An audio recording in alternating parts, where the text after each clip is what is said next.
Let me now share a few words about another one of our esteemed guests, Mr. Vickramm Sampath.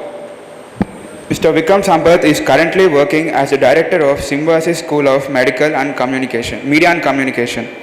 He has done his bachelor's in electronics engineering and master's in mathematics from BITS Pilani. He then got his MBA from finance from SP Jain Institute of Management and Research, Mumbai. He has worked in many leading multinational firms like GE Money, Citibank, Hewlett-Packard. He worked as Executive Director at Indira Gandhi National Center for the Arts. He has authored many outstanding books, namely Splendors of Royal Mysore, The Untold Story of the Vadayas, My Name is Gauhar Jani, Voice of the Veena, S. Balachandar. He is the winner of the Sahitya Academy's Yuva Puraskar in English Literature. He is also the founder of the Bangalore Literature Festival. He has been a fellow at the Institute for Advanced Study in Berlin, Germany. He has also established the Archive of Indian Music as a private trust. Apart from all, he is a serious student of Carnatic classical vocal music. May I now request Vickramm V. Sampath to speak a few words on this occasion. Respected Professor Sadagopan, Mrs. Sadagopan, all the dignitaries on the dais, esteemed faculty members, and my dear student friends. A very good evening and hearty congratulations to the Institute on this milestone occasion.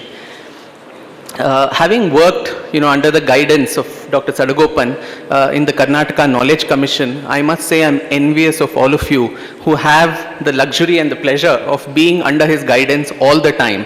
I think that's for someone to have a director like him who resonates with the spirit of the young people like all of you. I think that itself is a first fortune all of you have.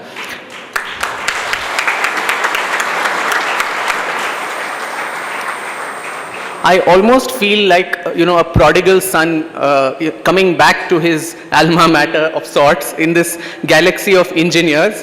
Dr. Sadagopan mentioned about those who take up engineering, and as was mentioned in the profile, I was an engineer at some point, then traveled all across the place and finally found my calling in a nice kind of an intersection between technology and the arts. The arts, history and classical music have been passions for me since childhood. I must mention that today, when I'm called a historian, my history teacher in school might just have a mild heart attack because history was one of the most boring subjects for me in school because of the way it was taught. Just trying to memorize and remember who succeeded whom and which war was fought when and where was such a Herculean task that I would end up not doing any of those homeworks and assignments, and kneeling down outside class was all that I would, have in a history class.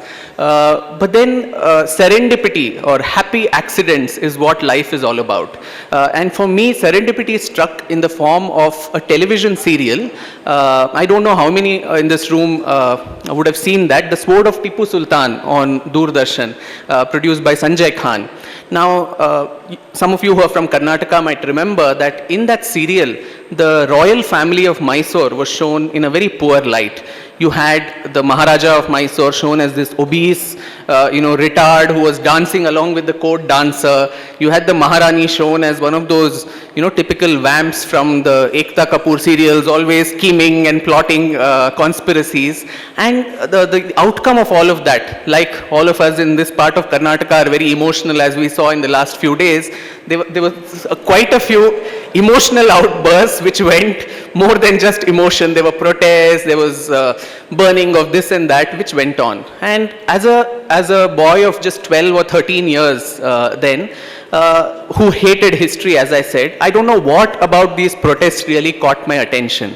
And somehow, it was an obsession, and on a completely self-funded and a self-motivated journey, I decided to find out the truth about that particular king and queen who were misrepresented in the serial. And that was a time when, I didn't even know how to read Kannada, which I learned much later.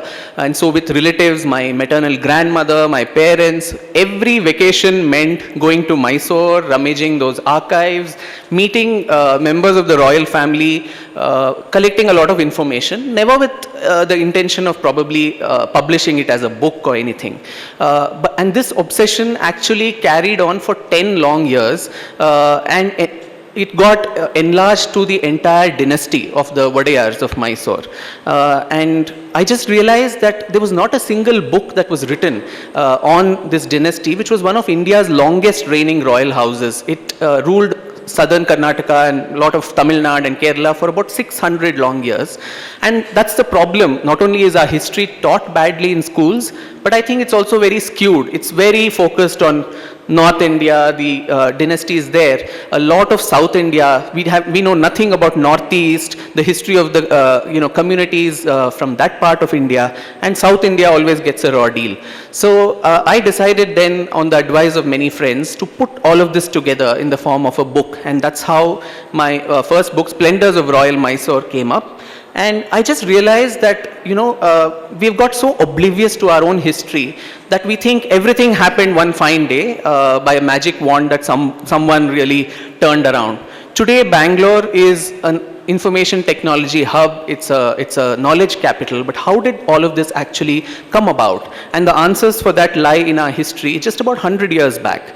One of the most enlightened and progressive rulers of Mysore, Nalvadi Krishnaraja Wadiyar, under his rule of 50 years, it was almost like a fairy tale of sorts for Mysore, and it was called as Ramarajya by none other than Gandhi himself. And Gandhiji in fact wondered whether a province like Mysore really needed freedom, because Mysore had numerous firsts to its credit. It was the first province in British India to have a representative system of government in 1887 with the Praja Pratinidhi Sabhe that came up then. And in 1907 there was the Legislative Council that was set up, so a bicameral legislature. Also the first province in India to provide franchise to women. Again a novel concept where women were not even given education. Here not only separate schools were set up for women, for minorities, for different backward communities, but women were also given voting rights in this province. It was the first province to start animal husbandry. Many other modern industries today, as Dr. Geeta mentioned, the birth anniversary of Dr. Vishweshwaraya, and I think he was the agent of the Maharaja who ensured that industrial revolution of sorts with iron and steel and the gold, Kolar gold fields, the Mysore Chamber of Commerce, SBM, the State Bank of Mysore, all of these industries, the Mysore sandal soap and the silk and sericulture, which are so famous in our state, all of this came up in a very short period. And I must just narrate this one incident, since we spoke about Indian Institute of Science. In 1901, this Royal Society of London sent one Sir William Ramsay, who was the Nobel laureate in chemistry, to come to India and survey a place where an institute of excellence in higher education, particularly science, can be established. Now Ramsay told all of India, and Bangalore came up as one of the possible locations because of its wonderful infrastructure. I know saying that now is quite a oxymoron to say Bangalore had the best infrastructure in India, but back then, thanks to again the Maharaja's government and the way urban planning was carried out, it had all these facilities. Now at the same time, there was a competitive bid that was being set by a college in Roorkee. And it so happened that the Maharaja came to know about this and immediately, without wasting any time, made a very generous grant of 370 acres of land in the city, and also 50,000 rupees per year, which was a princely sum those days, to this committee. And so the committee naturally didn't look any further and decided to establish this institute in Bangalore. And that was how the Indian Institute of Science came up in Bangalore in 1907. And that catapulted a whole set of events after that, making Bangalore the hub not only for science, but also for aerospace research later, for space research, for the HAL and other companies that came up, and much later, of course, the IT sector, which took shape here. So every event that we have in history, in contemporary context, has a history to it which we don't care to look back. And this was what I discovered during the course of my journey on Mysore. The other very interesting experience that I had was while on a fellowship to Berlin at the Institute for Advanced Study. My whole role was to see, as a musician and also as somebody who was an electronics engineer, what was the intersection of the two? What was the impact of recording technology on our classical music, which incidentally is also the topic of my PhD. And I realized that, across Europe, in different parts of Europe, you had a national sound archive where all the vintage recordings of that country would be digitized, very beautifully catalogued and preserved for people to listen to. And not only were they music or recordings of their country, but also of other countries. For instance, there was an archive in Berlin called the Laut Archive, which had about 500 records of Indian prisoners of war of the First World War who were actually held captive in various parts of Germany. And so just something they were asked to say something in their native language, in Tamil, Pushto, Sindhi, Bengali, and Germans being Germans, for every 3-minute recording there would be some 15-20 pages of documentation about who this fellow was, which village he came from, what did he speak, and if he could read and write, he would be asked to write out whatever he narrated, some anecdote and kissa, kahani, which would then be written in his native script, transliterated and translated into German, with that amount of detailed documentation about our ancestors.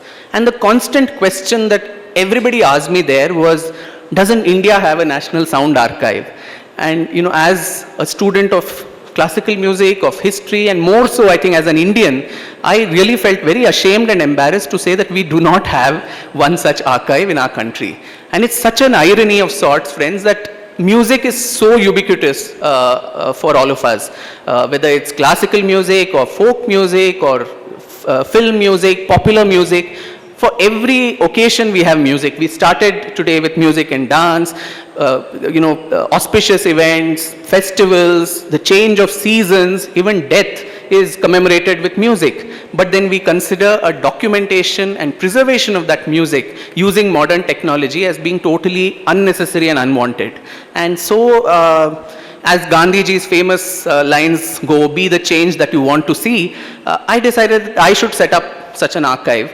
And on my return to India, I prepared a very elaborate proposal to the previous government of India, and they showed a lot of interest, but then government being government, the proposal kept going between various ministries. It never found light of day. And that's when by chance I happened to talk about this to Mr. T.V. Mohandas Pai, and he was very enamored by this idea, and he said, why don't you start this as a private trust, and I will provide all the facilities, the seed capital to start off this project. And that's how my archive of Indian music came about.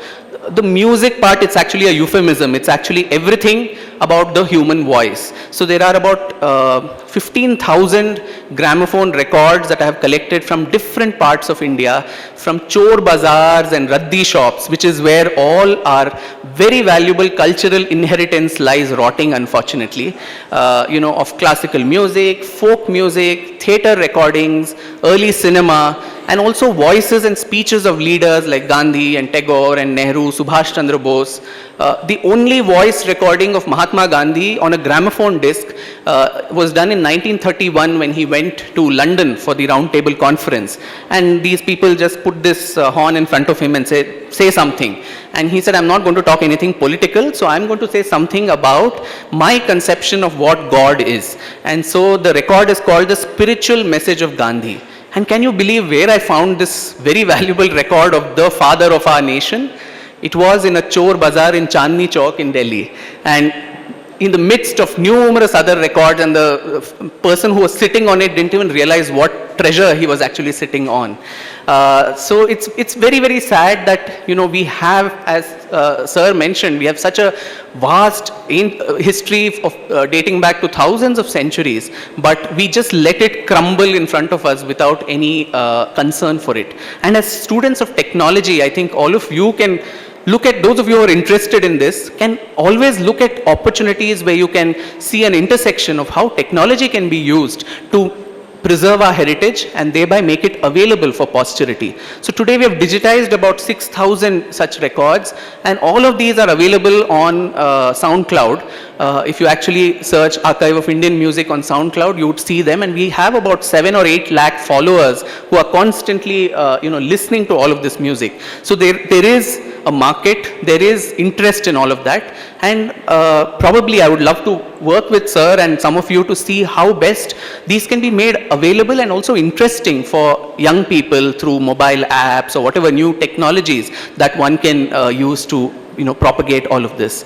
But I think that is it's very important that we do have sensitivity, of course, for our society, but also our cultural inheritance, without which I think we would end up as very, a nation which is probably rich in material resources, but morally and culturally very poor. And that would be very sad for a country like ours. Since today is Sir M. Visvesvaraya's birthday, I thought I should, end with a quotation that is attributed to him. As early as 1907, he wrote this book called A Vision of Prosperous Mysore.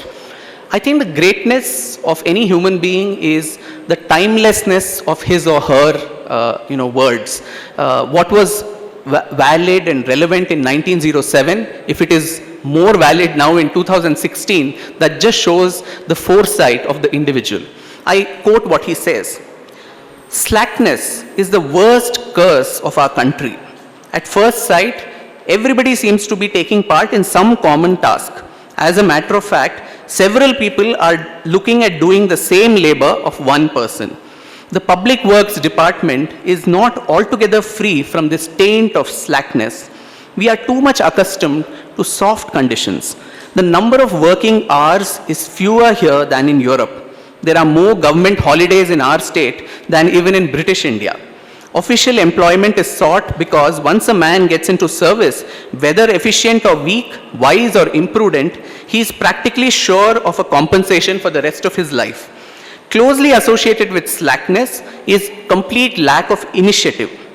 The more energy we put forth," said an eminent German to me, "and the more we use our intelligence, the greater the pleasure, provided we do not overdo it to the point of fatigue. With industry and by studying technical books and papers, even men of mediocre talent can excel. But unless people consider slackness as a disgrace and mediocrity as a sin, there is no hope for improvement for this country. We should dismiss from our minds the idea that any great work can be accomplished, that any reputation in the profession can be made without drill, discipline, and very hard iron labor. Remember, your work may be only to sweep a railway station, but it is your duty to keep it so clean that no other railway station in the world is as clean as yours." So I'd probably leave with these thoughts in mind, the mantra of Visvesvaraya of mediocrity being sin and excellence is all that we can strive for. All the very best to all of you, and I hope you have many more Foundation Days to celebrate in the future. Thank you. Unfortunately, Mr. Sampath would be leaving us. So may I just request Director Sir to give him his memento?